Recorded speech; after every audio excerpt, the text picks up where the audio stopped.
Hello and a very warm welcome to you, and thank you so much for joining us on Economics 101. And today we're joined by a very special guest in studio, the president and founder of the African Diaspora Development Institute. We're joined in studio by Dr. Arikana Chihobori, who's also looking forward to being able to share with us significantly some of the positions that have been taken to at least speak towards the African agenda, but more importantly, have an inclusive approach to all Africans within the diaspora. Doctor, thank you so much for joining us today and looking forward to our discussion. Thank you for having me. Now, if you could just briefly tell us a bit about the role and function of the African Diaspora Development Institute. Well, as you're aware, I'm the former African Union Ambassador to the United States. Upon leaving my post, I started this organization called African Diaspora Development Institute. Why did I start it?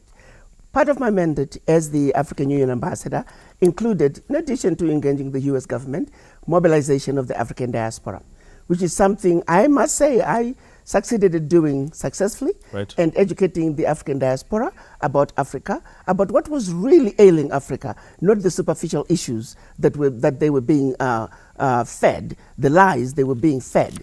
So I succeeded at letting the diaspora to refocus, to really understand Africa from the root causes of why this beautiful African tree of life was ailing. Realizing that when I left the African Union, my work was not going to continue, I started this organization, African Diaspora Development Institute, to continue the mobilization of the African diaspora. Our aim is to mobilize, galvanize the African diaspora and encourage them to participate in the development of Africa. How did you find yourself in the position where you had to directly engage some of the concerns that were raised in speaking against Africa? Well, let me say this. I was an odd pig. I'm a scientist through and through. I'm a medical doctor. I hold a first degree in general chemistry, a second degree in organic chemistry, then on to medical school. I did 3 years of general surgery. I did family medicine, then followed by 25 years of private practice as a family physician in Tennessee. And so I'm a scientist through and through. To then get a phone call to say, would you like to go and become an ambassador? It's like, are you kidding me? Have you been smoking something? And so I really wasn't sure about going to Washington. Part of me thought, well, are they trying to set me up? What's all this about? And so when I went to Washington, it was out of respect for even being asked to do so. But I honestly didn't think I was going to last more than 6 months. My plan was to be there temporarily. I thought, you know what, I have been, since leaving Africa as a teenager, I had never really taken time off. I have been a professional student. It was just from one program after another. I never took off even a year of not going to school until I started my private practice. I thought, you know what, I'll look at it as a sabbatical. I'll go to Washington for 6 months. Let's just see what this whole ambassador thing is. But I'll be back. I'll come back and practice medicine.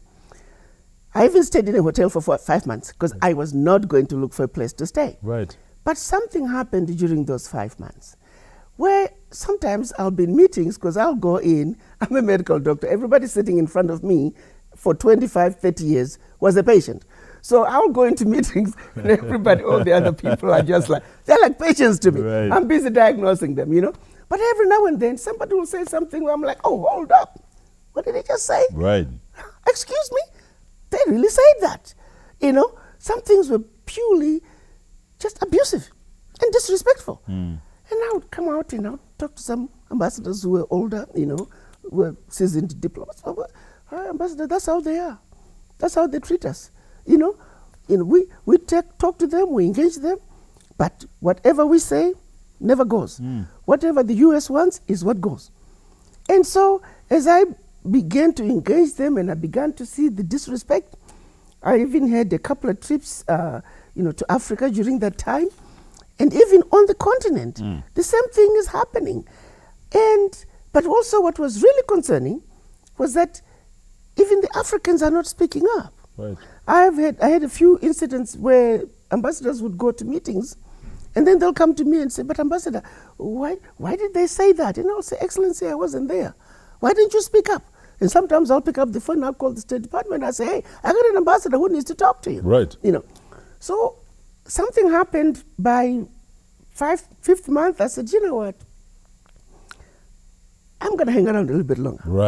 I won't tell you the words I used. They were choice words. I'm going to hang around a little bit longer and kick a few you know what. You know.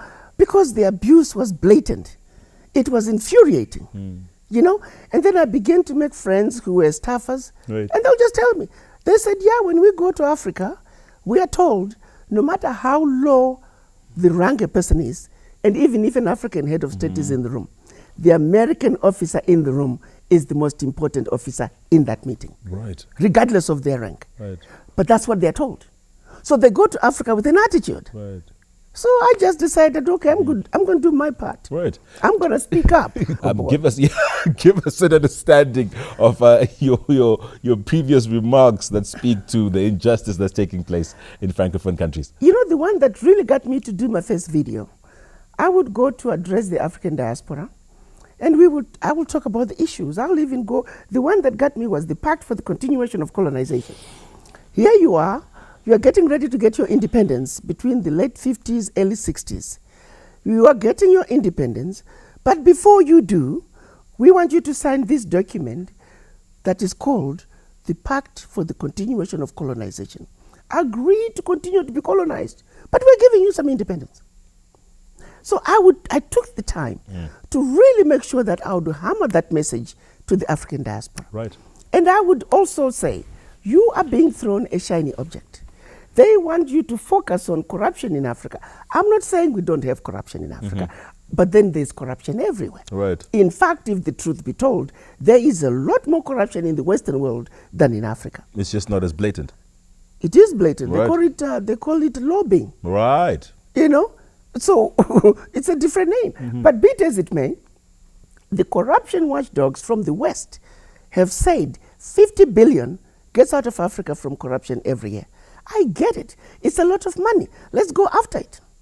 But I'm also saying, African diaspora, wise up, listen to me. So we got a thief with $50 billion in the briefcase running away. Let me tell you about another thief. A little bitty country called France. And then I'll proceed to tell them about the Pact for the Continuation of Colonization. Through that pact, one aspect of it, which had to do with bank reserves, France is taking out of Africa over $500 billion every year. So now I've told you about the thief with 500 billion and the thief with 50 billion. You are putting all your energies going after the thief with 100 billion. I'm not saying don't do that. Let's do that. But let's also prioritize. For you to be completely ignorant of this other thief with 500 billion. So after I finish doing that, invariably, every question without fail, but Ambassador, African leaders are corrupt. I said, I get it. Why am I not getting 10 times more outrage about France? Yes, get outraged about what's happening in Africa. But I want the 10 times outrage about what's happening. And that's just France. Look at Germany.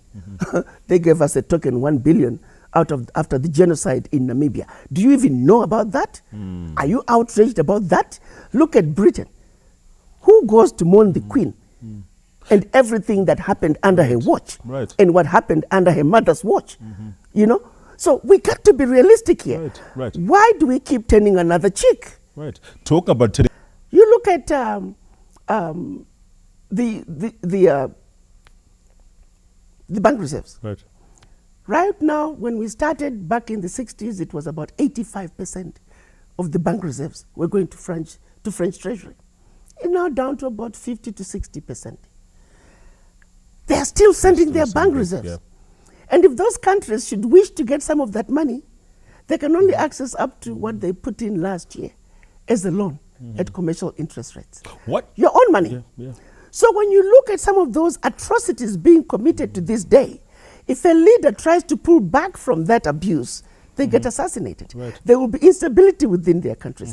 The average African leader is under siege from the former colonizers, is under siege from the West. They have to tread a thin line just to run and govern their countries.